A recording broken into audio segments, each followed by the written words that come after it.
Assalamualaikum warahmatullahi wabarakatuh. Perkenalkan, nama saya Muhammad Fajrin. Saya mau membuat video ini untuk memenuhi tugas UAS Sejarah Pemikiran Ekonomi Islam. Untuk tahu selanjutnya, mari kita mulai.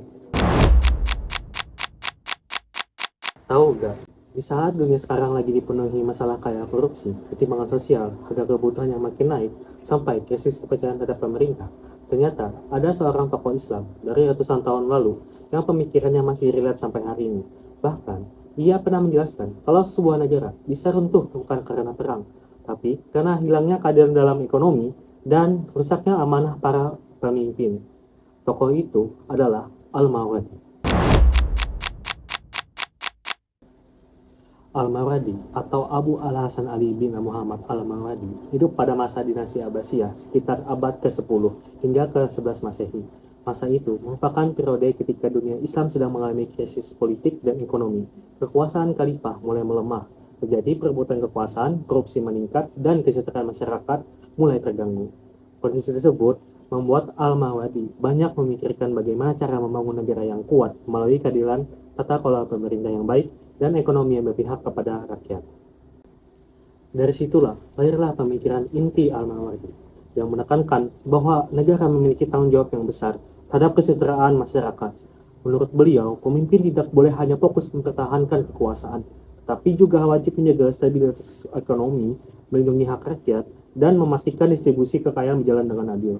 Al-Mawardi percaya bahwa ketidakadilan ekonomi, korupsi, dan kemiskinan dapat menjadi penyebab runtuhnya sebuah negara. Selain itu, Al-Mawardi juga menekankan pentingnya pengelolaan keuangan negara secara amanah melalui Baitul Mal.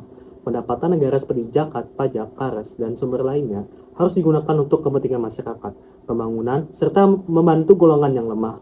Beliau juga menolak praktik ekonomi yang merugikan masyarakat, seperti monopoli, penipuan, dan penyalahgunaan kekuasaan.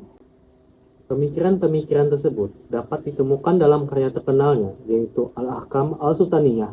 Dalam kitab ini, Al-Mawardi membahas tentang sistem pemerintahan, tugas pemimpin, pengelola keuangan negara, hingga kesejahteraan rakyat. Selain itu, dalam kitab Adab Ad-Dunya wa Ad-Din, beliau menjelaskan hubungan antara moral, etika, dan kehidupan sosial ekonomi. Menurut Al-Mawardi, rusaknya akhlak dan kejujuran akan berdampak langsung pada rusaknya kehidupan ekonomi masyarakat. Jika dikaitkan dengan kondisi sekarang, pemikiran Al-Mawardi masih sangat relevan baik di Indonesia maupun di dunia. Di Indonesia, konsep beliau terlihat dalam pengembangan ekonomi syariah seperti zakat nasional, perbankan syariah, wakaf produktif, dan program kesejahteraan masyarakat. Sementara di tingkat global, gagasan Al-Mawardi tentang keadilan ekonomi dan tanggung jawab negara dianggap penting untuk menghadapi masalah ketimpangan sosial, krisis moral bisnis, serta dominasi sistem ekonomi yang terlalu berorientasi pada keuntungan. Hal ini menunjukkan bahwa pemikiran Al-Mawardi bukan sekadar teori klasik, tetapi masih menjadi rujukan penting dalam ekonomi Islam modern. Di tengah dunia yang terus berubah, konsep keadilan, amanah, dan kesejahteraan rakyat yang beliau ajarkan justru semakin dibutuhkan untuk menciptakan sistem ekonomi yang lebih manusiawi dan berkeadilan.